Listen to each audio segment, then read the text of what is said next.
What's up, everybody? Welcome back to another week of the GZ Chop Shop podcast. I'm your host, Project Tachi, joined by my good friend and co-host, Warners. And as always, we have another amazing episode lined up for you. But before we get to that, huge thank you to all of our Patreon supporters and a huge shout out to, once again, one of our VIPs, Sailor Lion. Thank you so much for being a Patreon subscriber. Also, if you guys want to support the show and get exclusive content, think about checking our Patreon page, patreon.com/OSN Media. Or if you are feeling like representing the show, you can check out some of our merch at our store, osnmediashop.com. Tons of merchandise has been added to the shop. Like, holy cow. It's pretty insane. It's constantly changing now.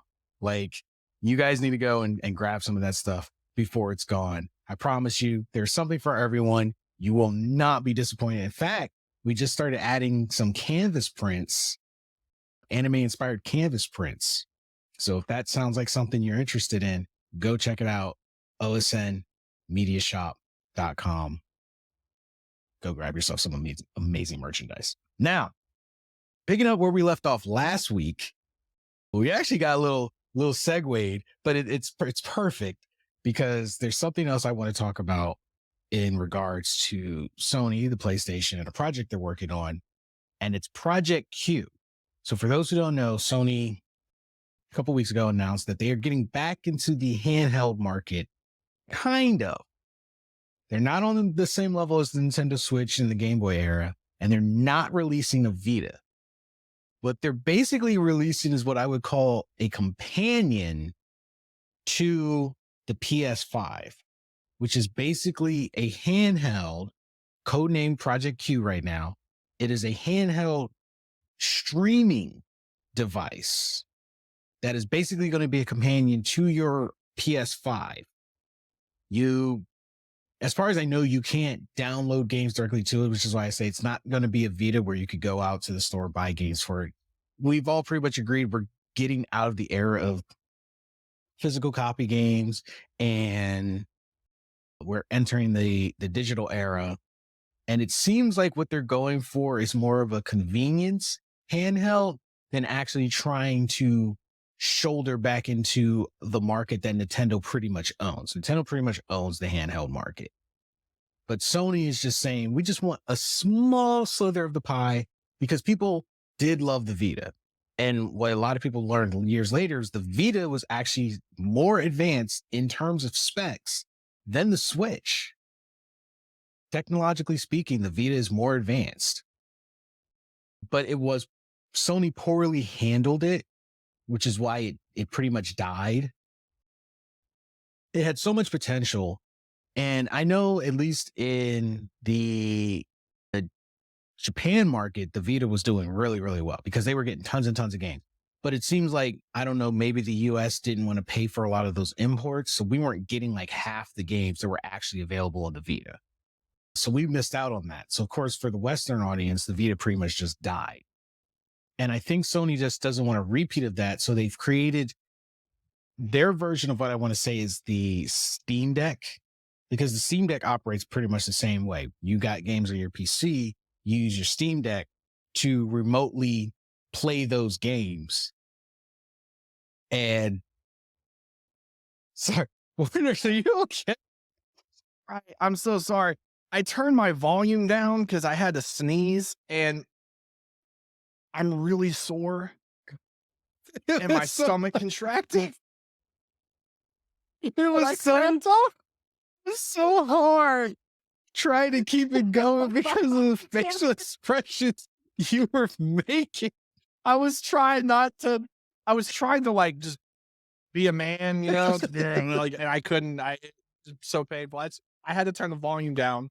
I mean, it looked like you were dying over there, and I was just like, you've never had like a cramp, like yeah, workouts and just working out. Yeah, it was just your face that you were making, and I was just like, can you imagine if I had stayed muted and you just saw me fall down and it's like, do I just keep going keep going? But Yeah. Anywho, so Sony's basically releasing this handheld that you have to have the game downloaded on your PS5, and then you basically need to have good internet, and it's going to stream the game from your PS5 to this handheld device.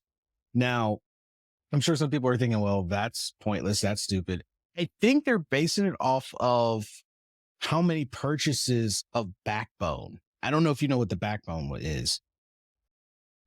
The Backbone was basically an attachment that Sony did allow license. It came from like a private company, and they created controllers for your phone. You would slot your phone into it, and then you could play your mobile game or whatever with a controller. Well, I guess Sony had cut a deal with them to have officially licensed PlayStation backbones made. And you slot your phone into it, and using the PlayStation app, remote play, you were able to play your PlayStation games on the go. And it it, it was convenient. It's like, oh, I'll play my PlayStation games on my phone. And they actually must have sold pretty well, because when I was curious, they weren't exactly cheap either. They were like it's like $100 for this thing. But when I went to see, they usually were sold out. So I was like, okay, I guess they sell better than I thought. And maybe Sony was like, wait a minute, why are we splitting the profit with these guys when we could do that and keep it all ourselves? So it seems like they decided to step back into the handheld because it's apparently there's still a market for it. And maybe, people have always wanted a Vita too. We never got another Vita. We got the one, and then that was it. We got PSP, we got Vita, and then it stopped. And at first I thought, oh man, this is not going to be as good as I thought. Like, first of all, you need good internet. So it's going to be totally useless to people who are away from internet.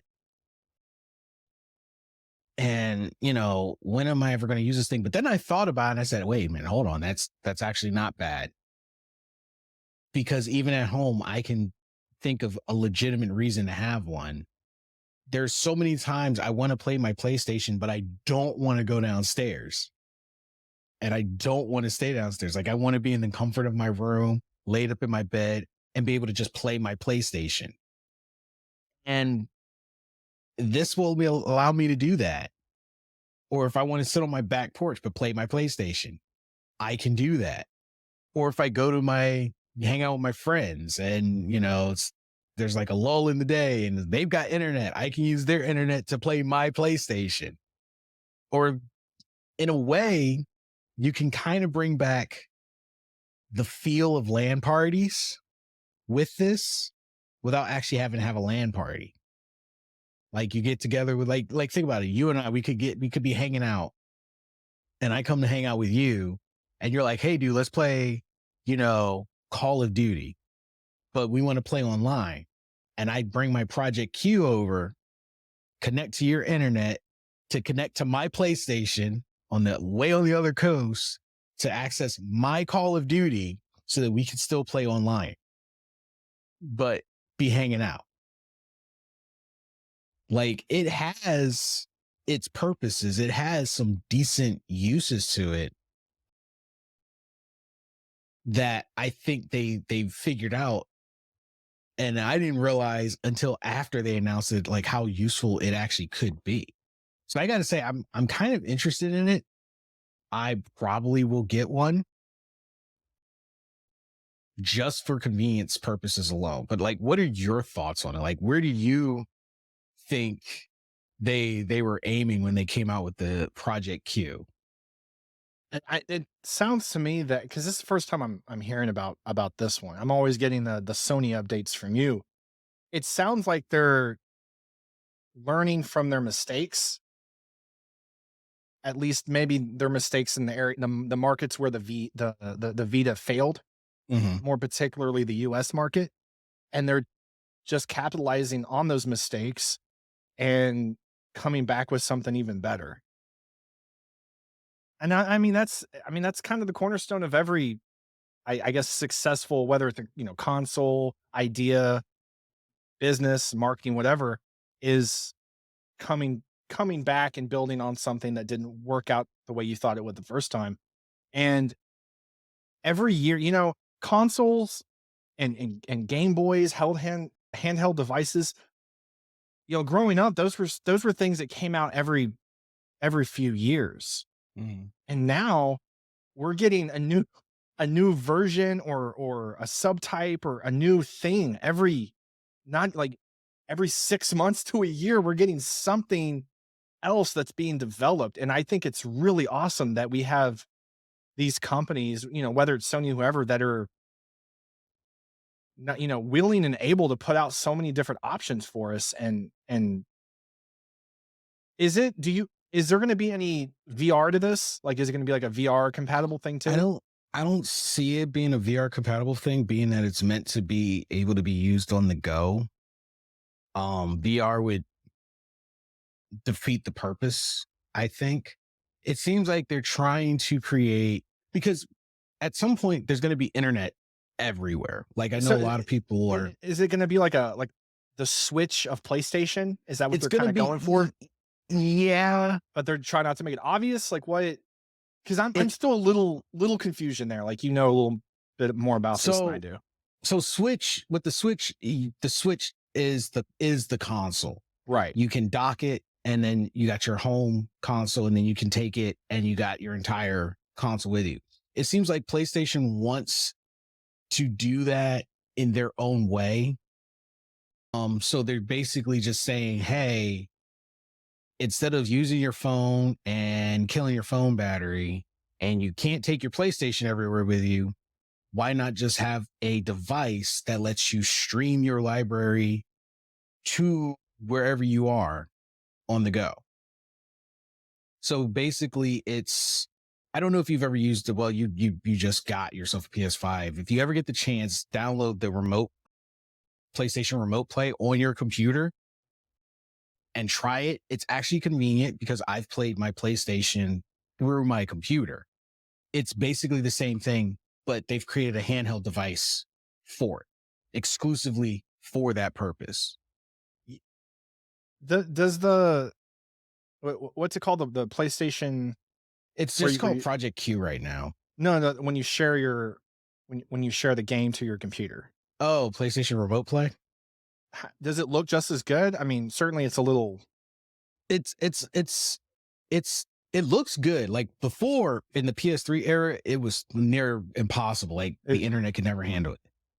But when I was playing my PlayStation for Twitch streams, that's how I was doing it. Oh, really? Yeah. Oh, good. Okay. I didn't know that. So it looks almost just as good then, because Yeah, it looks almost just as I good. couldn't tell. I mean, Twitch kind of, all streaming services kind of, unless you're a paid professional on those services, like they all downgrade the graphics a little bit and Mhm. stuff anyways. But I mean, I couldn't tell. So that's pretty cool. Do you know how big is it going to be? Did they say Like in actual like Vita dimensions, I size? don't I didn't have a think Vita, but I know what it looks like and like how big it is. it's going to be bigger than the Vita. I like if you look at the article, and they have I guess you could say the scale of size in their tweet. It's a pretty wide boy, and I think it's meant to, because it's meant to give you a lot more screen than anything else. So it's a decent sized screen. Probably, I want to say it's like the same size, if not a little wider than the Switch. Now, I'm assuming you can just download the games to the device and take it. It's not No, like no. back in the day when your PlayStation had to be on So that's the to thing. You utilize it from a cannot different download the device. games to the device. The games have to be downloaded to your PS5. But the That's the thing that's PlayStation throwing 5 people. can be off and you can still access the game from the device? That's the thing I don't know. Like I'm wondering if it's gonna just know, like if the device will just know what's in your library and then let you access the game. But if you have to have the game download on your PS5, I'm assuming it's going to remotely turn it on. And then you control your I think it's just a extended PS5 controller. Like you're just like, yeah, I want to play my PS5. You use this device to control your PS5 via the internet and play that way. Like they'd both be synced and hooked. Like Yeah, I think it's they'd just going both to be be like a like synced up thing. connected to the PlayStation Network account you have. I'm guessing that's how it would work, and then it'd Yeah, probably go from there. That's pretty cool, though. yeah. Because the only thing that confuses me because they don't have a release date, and it's since it's still just called Project Q, there's not a lot of details available about it, other than hey, it's in production, it'll eventually come out, and along they're going to release some headsets that kind of look like the AirPods that apparently are supposed to go along with Project Q, but you can also use them with your PS5. It seems like they're just trying to go with. I gotta say, Sony is going all in on the PS5. Like they're releasing a lot of accessories for this console. Like, I mean, after testing that VR2, even for the price, the accessories are well worth it. I mean, they're pretty damn cool, man. yeah, And Sony. unlike anything else I've messed with, and I don't have some of these accessories, but if like through other people I know that have a PS5, I've used them and tried them out, and they're some of them are pricey, but they're quality, man. They're freaking awesome. Yeah, I've Sony been leaning impressed. into this is they know what their gamers want and they know what they want to do. Because I'm sitting here, I'm like, I went through the entire PS3 era. I got a PS3 like a month after it came out. I went through its whole lifetime. They didn't put that much stuff out for the PS3. They had a couple of accessories. Some of the stuff was just really out there that it was just like you really just had to be a collector, just wanted it for the sake of wanting it, but no actual functionality. I went through the entire PS4 lifetime from day one. I remember when I walked into the store, got the last one, thought I was going to get jumped on the way home. It's always a good feeling when you get the last to something. Bro, it Like, was bad. oh shit. And I didn't have a car, so I was on public transportation. I was taking the trolley home, and And everyone you were was in eyeballing Philly, me. right? Were you in Philly when you did No, that? I was in San Diego because I was stationed in San Diego at that time. I was like, yo, I'm about to get jumped for this PS4, bro. And I went through the entire PS4 line. I stayed up to date with like a lot of their stuff that they had. And even then, they didn't release like a ton of accessories. I think their biggest advancement at the time was they started fine tuning remote play to work with the Vita. And even then, it was still pretty choppy. You know, the internet still couldn't handle it. But with the PS5, they're really leaning into it. Like the PS4, yeah, they dropped the VR. That was it. The PS3 had the PlayStation Move. That was which was the step up to the PS4's PlayStation VR, which was decent, but not the best at the time. And Sony basically has been learning over the years with this, and then they just lean all in with the PS5. You now have got the dual edge controller. You've got the Project Q on the horizon. You got the PlayStation VR2, which has jumped to being one of the best in the online. And even though it's expensive, it's still one of the more affordable ones. Like if you're a casual VR user, then the MetaQuest 2 is actually more affordable and still good quality and can be used with your PC. All the other VR headsets are like $1,000 for the top for high quality. So the PS VR2 falls in for what it delivers still as one of the more affordable ones. And then they're coming out with their headphones. You know, and they had the headset, they got another headset on the, you know, that they released. They're really leaning in with their accessories to expand upon the PlayStation PS5 ecosystem for its lifetime. It just makes me wonder, like, what else are they planning to drop? Do now, do y'all don't make fun of me because I'm new to the besides the Switch, I'm new to like the consoles for the first time in a long time since I've been on the gaming PC for so long. The Wii the Wii U had that sensor, right, where it could sense your movement, and I The one think that's at like on your TV. yeah, and The Xbox had one called, what was it? The Kinect? Is that what it was Yep, called? the Connect What was the PlayStation's called? PlayStation camera. This is just PlayStation camera. They're Yeah, it like, was no the fancy PlayStation name here, camera. just PlayStation camera. Are they still coming out with games that utilize that? Uh, I mean, now that they I have haven't the heard a lot about them in a VR2, long time, so now that they have the VR2, yeah, like on the PS4, I have the PlayStation, the original PlayStation VR. The camera really served two purposes then. Like the PlayStation, when the PS Move came out, I think the PlayStation Move did have a camera. They tried to implement it, but that was still too new. Like gamers were like, what's the point of this? We weren't really using it. We barely used the 6-axis function on the controller. Like we just sit down and play a game. And now the PlayStation camera came out for the VR, and that was its main purpose. Unless you streamed to Twitch or something, then the camera was your camera. That's how people saw your face when you were streaming. So it served like two purposes, but they didn't really release games that exclusively used the camera. yeah, because I think really it was a lot of it was Fruit Ninja was real big back several years ago, and then all the dancing games. Mm, Those were like a huge step up from Dance Dance Revolution back when you had the pads. yeah.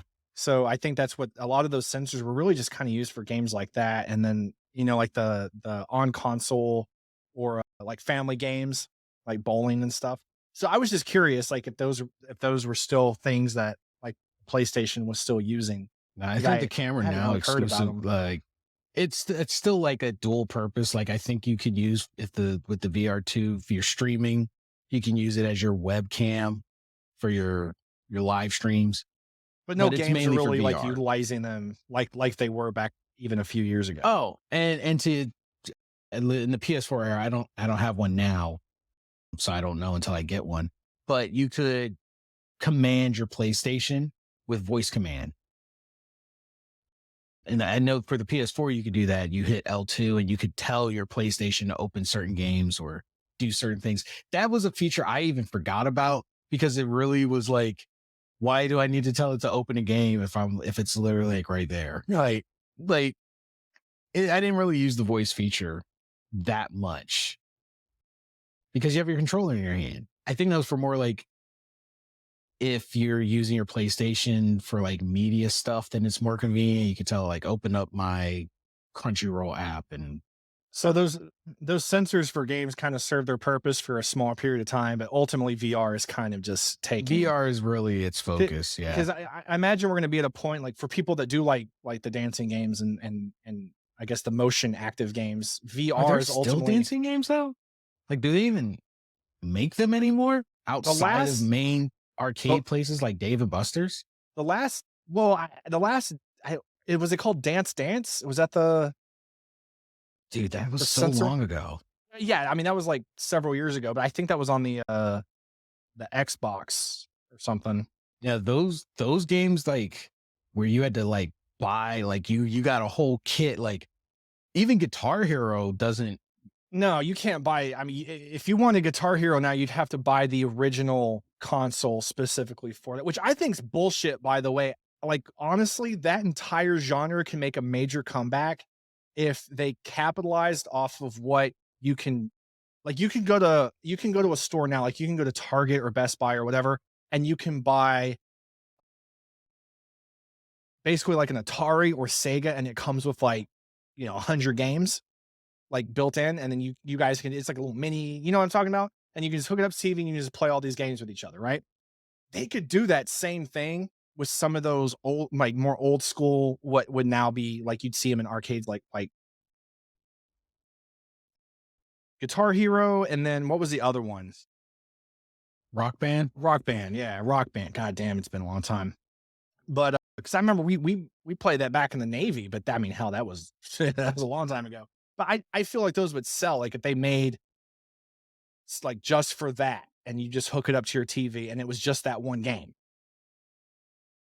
Like the same concept as like the little mini consoles you could buy that had the built-in games, I think.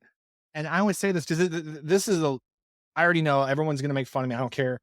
This is the lamest, geekiest thing I'm gonna fucking say on this show, probably. Maybe not. But I was stupid good at Dance Dance Revolution for no reason. When when I was a teenager.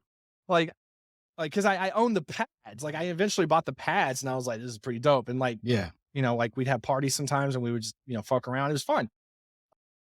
But I remember like a friend was like, why are you so good at this? And I'm like, I have no life. I don't know. Like, I just thought it was really fun. So sometimes when I go to, they got these bars now that you can go to. I think here they're called free play, but there's other versions of this throughout the country now, where you can drink and you can play arcade games. And they have like Guitar Hero, Dance Dance Revolution, and then a bunch of like games just from all over the country, or not all over the country, all like from different decades. And it's pretty cool. It's like old school and kind of new school arcade stuff. But I think it'd be cool if they brought some of those more niche, what used to be very popular genres back as like an all-in-one. Like that's just the game. It doesn't go with a console. You just plug in and play. I think somebody's missing out on money here. That's all I'm saying. I think it's just because since times have forced everyone to own their own consoles, those were party games. Like you invited friends over to play that. Well, nobody does that anymore. Yeah, like everyone had that one friend in their group that just so happened to have every piece of Rock Band. Mm-hmm. And that was the thing. It was like Rock Band could not thrive today. That's why you don't see new Rock Bands coming out. Guitar Hero, Beat Saber basically took over for that. Beat Saber's fun. I like Beat Saber, but it's because Imagine seeing someone playing that in VR, but you hear nothing. You just see them, and they're just unless they're streaming it. Yeah, I mean, if they're streaming it, like okay, doing. Yeah, it would just look funny. With the MetaQuest, if they're not using headphones, you'll hear the music that they're drumming to, and then if they stream it to their phone and let you look on their phone, you can see what they're doing as well. So, but if they're playing headphones with headphones on, then yeah, you just walk in and you just see someone swinging at the air. Just it just looks ridiculous. You don't think those niche games would do well if those companies were somehow able to sell them as just their own little thing to hook up to a TV? Well, Beat Saber, that's impossible. You couldn't do that with Beat Saber. But what like would Guitar that Hero, attachment for be? instance, you don't think they could make a comeback by just being their own thing? Oh, if you mean like Rock Band and just hook it up to a TV, like that's just the game. I guess because it would probably die out. Like it wouldn't be something that would consistently make money. Yeah. The only thing that the attachment that still is niche, but still sells well, and I think won't die out, is like driving simulators, like the steering wheels. Because I see on Instagram, people, they still use those for their games. There's I don't see it a lot, but sometimes I'll see like a thing of someone, like they'll buy the whole fucking like the seat. Mm-hmm. Like I didn't know you could still buy those, but I guess those are still popular. Because driving enough. games they're still popular. There's still purpose in the driving games, and they get more realistic, like Gran Turismo. I would never play any of you guys in any driving game if I've seen people like, do some crazy let's stuff. play some Need for Speed, and we're like, all right, and then like I find out one of y'all has like the whole contraption seat, like they're like, I play like, keep. I'm not playing you, like. Dude, do you think they go watch Fast and Furious and then afterwards they're like, all right, I'm going to go play a driving game? Don't even get me started on that movie. And okay, let me put it this way: do you think they watch the first 3 Fast and Furiouses and then go and everything after that doesn't count? Everything after that might as well be fucking Harry Potter to me. That's how fantastical that shit was. It gets super fantastical. But talking about, in the same vein of talking about movies, to make the proper segue, the Flash movie. I've heard, I don't want to say mixed things. I've heard it's good. Is it out? it's not out. These are like pre-screen releases. People get to, I haven't been keeping up with movies that much. Yeah, recently. I've heard but it seems like they're expecting, at first they were expecting to make like 104 million opening weekend. That was the projection. But because of its star, they have cut that projection in half. They're already expecting it to fail. Also because it's coming out the same week as, I think it's a Disney movie, The Elementals. It's supposed to come out that weekend. So they're already expecting to lose to a family-friendly Disney movie, which I guess is understandable because anyone with family, like anyone who wanted to go see Flash but has family, is probably going to get strong armed into seeing the Elementals with their kids. Like if they got it, that's probably half the revenue right there. It's not the is it the same director? It's not James Gunn, is it? No. This the director for the Flash was this. The Flash was already in development before James Gunn. This is supposed to be, I don't want to say a fresh start, but this was. They basically are saying that after this, the Snyderverse or whatever you want to call it would be done.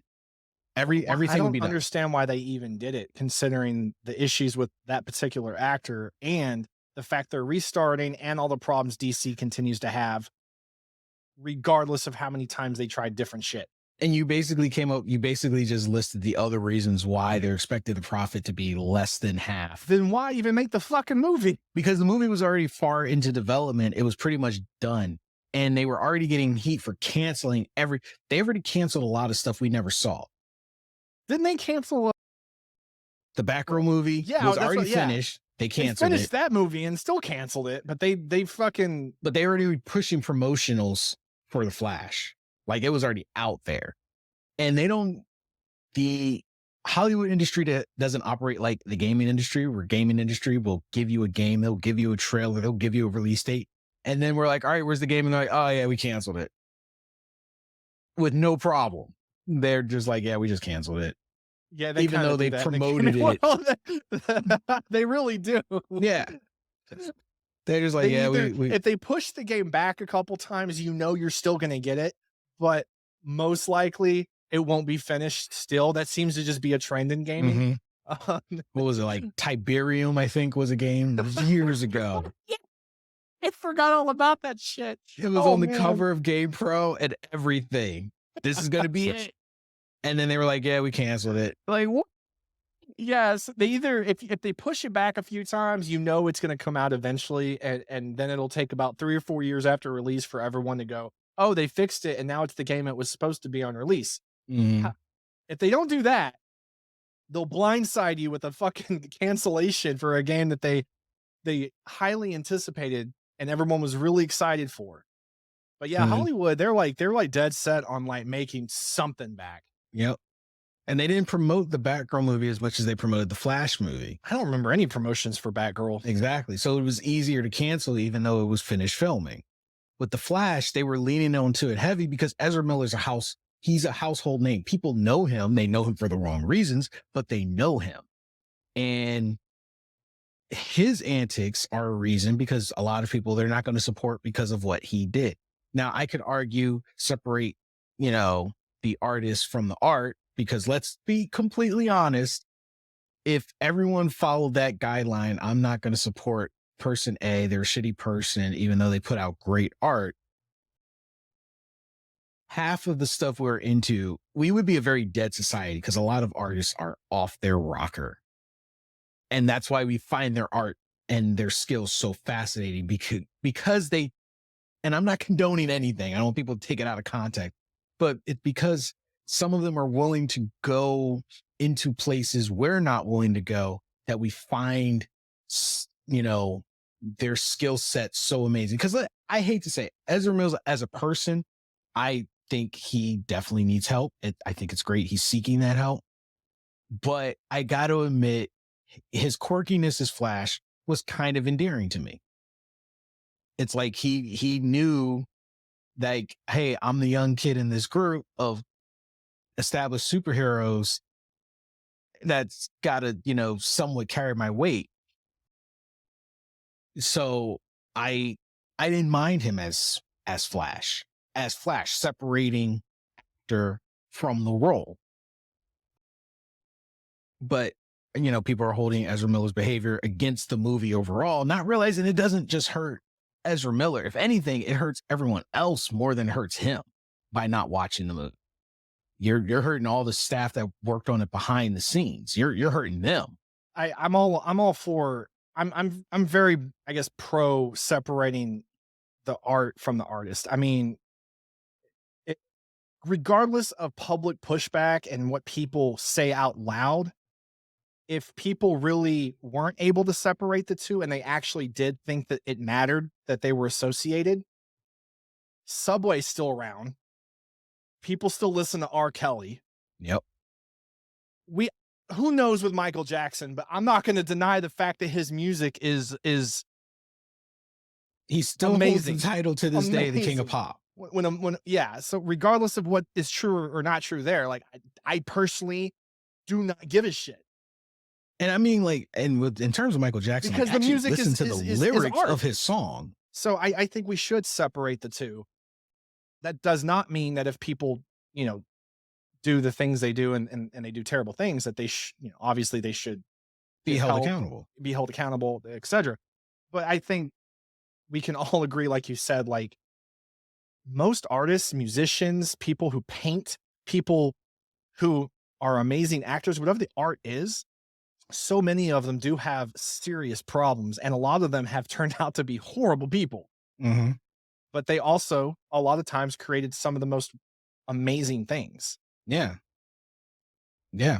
Like you see them and you're like, oh, so-and-so's in this. And you go and watch it. A good example, Kevin Spacey, before he disappeared off the scene.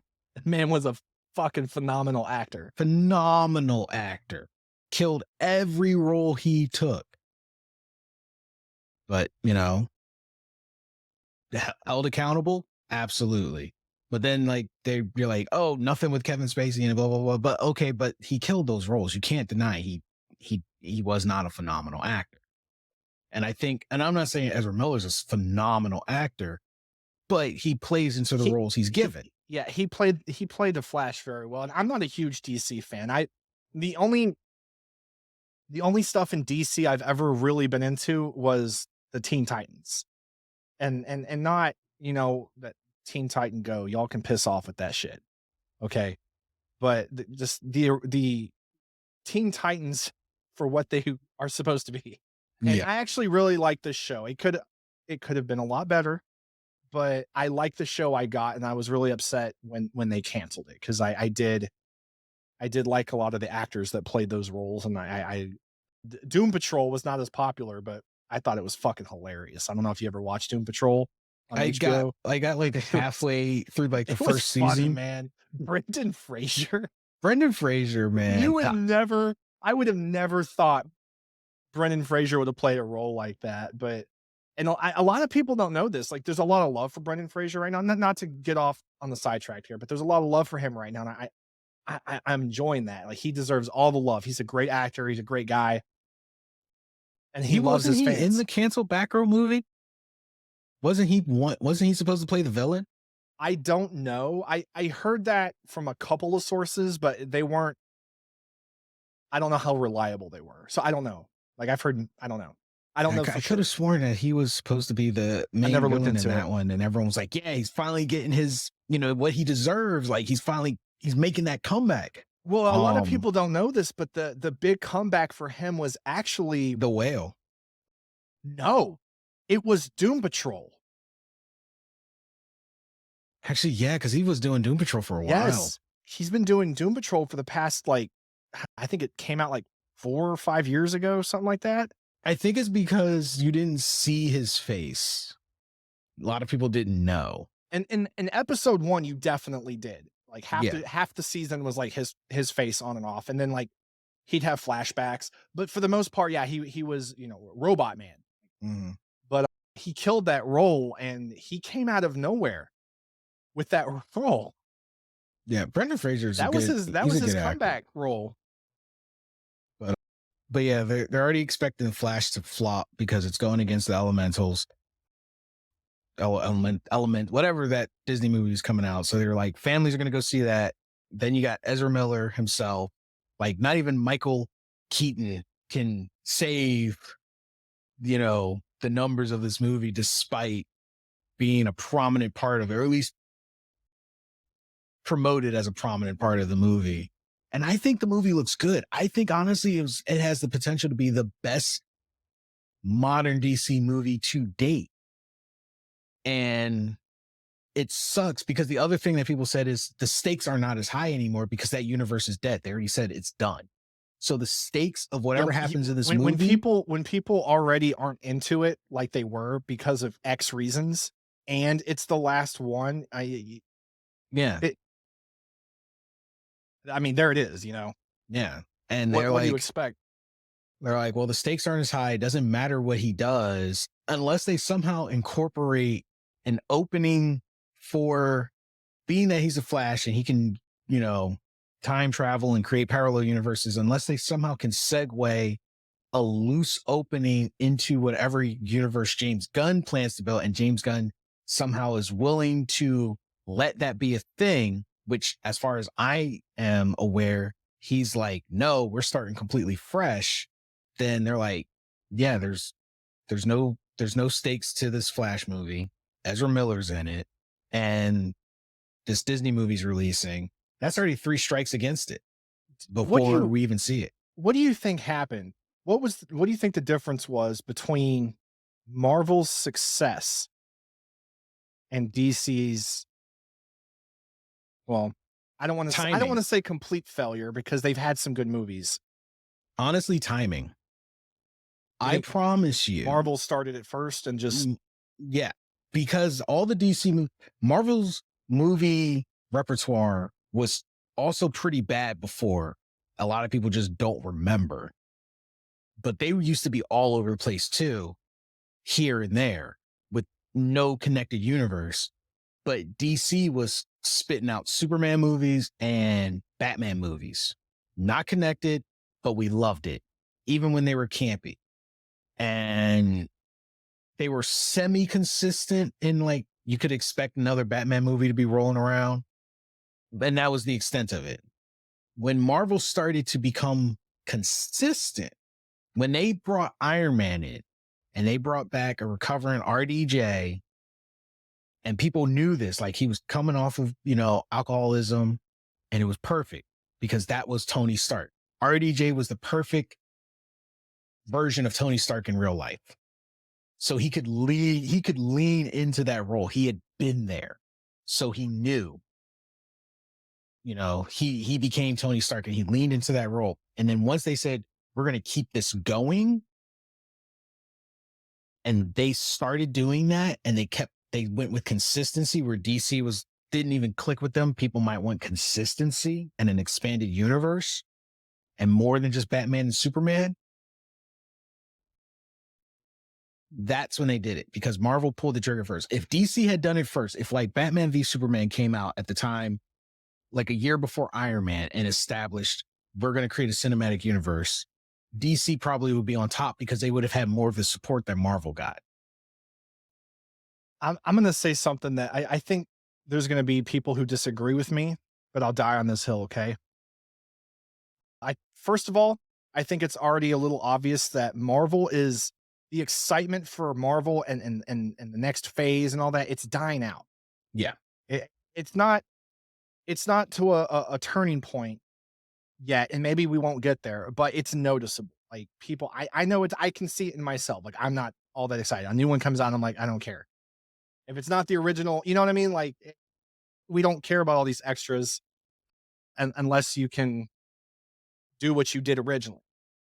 And it's kind of like when you're getting like 10 movies a year, it's like, it's too much of a good thing. It's kind of like when Michelle Rodriguez said, even though she caught heat for it, she's not entirely wrong. I think because she was on an interview and they're always like on a schedule of time, she's got to do promo. She summarized it in a way that it was easy to rebuttal, because everyone's like, really? Look at the Fast and Furious. You guys keep releasing movies. But I think she was not just talking movies. She said, movies and comics and stuff, but she's talking, granted, she's probably not a comic fan, even though she's in a movie that's based off comics. But I think she was talking about the Marvel universe as a whole. It's super saturated. Yeah. TV shows, movies. It's almost like you can guarantee another movie is coming out in the following year. We're going now with more quantity over quality. Yeah. That's And I where we're think leaning that's what into. she was talking about. She just didn't articulate her thought. It didn't come across the way it was meant to come across. So I was like, as much as it sounds like the pot calling the kettle black, she's not wrong, because yes, Fast and Furious is up to 10 movies, but they're only up to 10 movies. They're not releasing one every year. They had one spinoff. I think Marvel would not have made Spider-Man, and Marvel would not have taken some of the risks that they have to get to where they are now had it not been for Blade. And I will die on that hill. And like I said, don't forget, a lot of people are looking at Marvel and like, oh, Marvel had this perfect plan. It was perfect. Marvel was so disconnected for so many years. They did not get connected until the 2000s. All the X-Men movies, the 3 original Spider-Man movies. Then they reset and went to the Amazing Spider-Man and Blade. All of their disconnected movies, all over the place over years, was the same as DC. Blade 1 and 2 did phenomenal. Mm-hmm. Blade 3 didn't do so great. I liked it, but I understand like why obviously it wasn't the greatest of the 3. But Blade 1 and Blade 2 were so good. They were phenomenal. And I've read, some articles on this and just people's opinions, and I have to agree that Spider-Man, it's possible that it would not have happened. The original one with Tobey Maguire would not have happened. That risk may not have happened had Blade not done so well.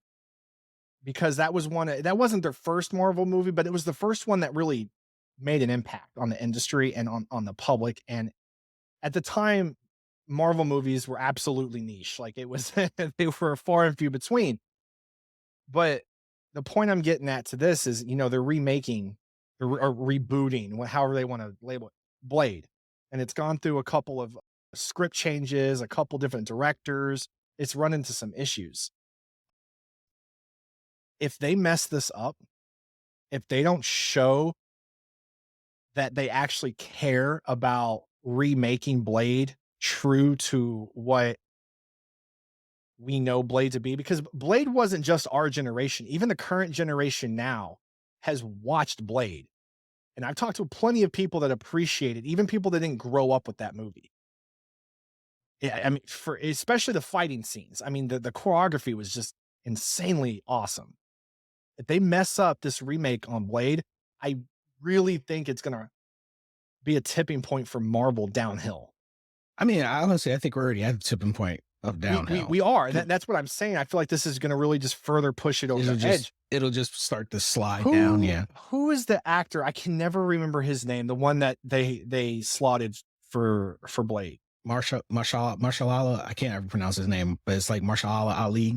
Yeah, I don't think they could have picked a more perfect version. I think he's gonna do amazing. From what I've read from like his comments and stuff, he seems like he's really wanting to nail this. But what do you think? Like, do you think if it flops and does horribly compared to the originals, that it's gonna really hurt Marvel if they don't put in quality like they used to? I mean, I want to say yes, but and I know some people might disagree, but this will always play a factor. If it doesn't become a critical success, it would probably get glossed over. It wouldn't kill the MCU probably the way we think it would. And it would just get shoveled under the bus. Honestly, I think the tipping point is going to happen before then. I think the Marvels, if it's not good, would be the tipping point of sending Marvel into the downhill spiral. And that's mainly because Disney's trying too hard right now to lean into trends that no one asked for. I agree with you, and I think they try to break these trends with the Doctor Strange Multiverse of Madness, because that was a dark movie. For a It was a Disney dark movie. movie, like, I remember being in that theater and, like, there were kids in there, and there were some there were some scenes that I was like, when what's his name's fucking head explode or imploded, and I'm looking Yeah, around, I'm like, I took I took my mom to see it, and even when those things happened, and just like I was like, yeesh. I was like, "Oh, y'all went comic book Marvel." Yeah. Depending on how the movie The Marvels performs will tell us the future of Marvel's potential. And I think we will see a rise. I think we'll see a flip. People are going to start giving DC a chance because we're at the time we want something fresh. And if DC can capitalize on that desire and deliver, and there's a name people know, DC might be that remedy everyone's looking for. Also, fun fact, the Marvel universe could have been established a long time ago, but it literally got messed up because a costume didn't arrive on scene in time. Spider-Man and X-Men were supposed to be connected years ago when they were released. Hugh Jackman was supposed to have a cameo in one of the Spider-Man movies. The issue was his costume did not arrive on set in time before he had to go do filming elsewhere. I would have thoroughly enjoyed seeing Wolverine fight Doc Ock. I was, you know, I'm just glad that they're finally connecting the universe. Like the darker Marvel universe is getting a little bit connected here, like, with the Deadpool movie. So I'm totally for that. But anyway, we're out of time for this episode, guys. What are your thoughts on The Flash? If you go see it, let us know. Did you enjoy it? Are you not going to see it? What are your reasons? Do you think Michelle Rodriguez was way off the mark with her comment on comic book movies? Or do you partially agree, fully agree, or fully disagree? We'd love to hear your guys' thoughts. Hit up our website, osn-media.com. Go to the show's page and submit your thoughts to the GZ Chop Chop podcast. We would love to hear from you guys. A lot of stuff covered in this episode. So give us your feedback. Anyway, we're out of here. You've been amazing. Take care of yourself and each other, and we'll catch all of you wonderful people on the next podcast. Later.